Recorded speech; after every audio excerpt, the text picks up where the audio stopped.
Alright, here we are changing a rotor. Well, a customer called me and said the rotor was bad, so I'm just going to go ahead and check out and see what's wrong with it. I'm going to go ahead and fast forward real quick. Alright, here I'm in the toolbox. Okay, fast forward. Alright, I took the wheel off, blah, blah, blah. Okay, right here. Okay, alright, so I'm taking off the caliper now. I need the right tool. I found the 18 millimeter is usually the case. 18 millimeter. There we go. See if that fits.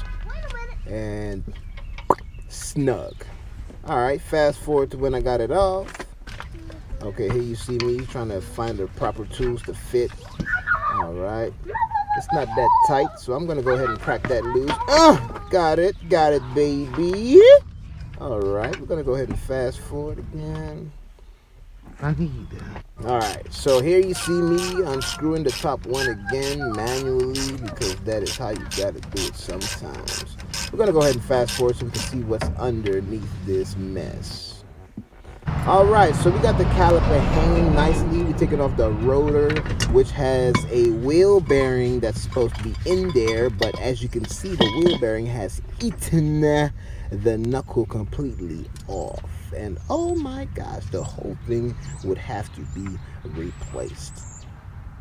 So here we have a case of a bad knuckle. Yes. Yep, so the whole thing has to be gone, replaced.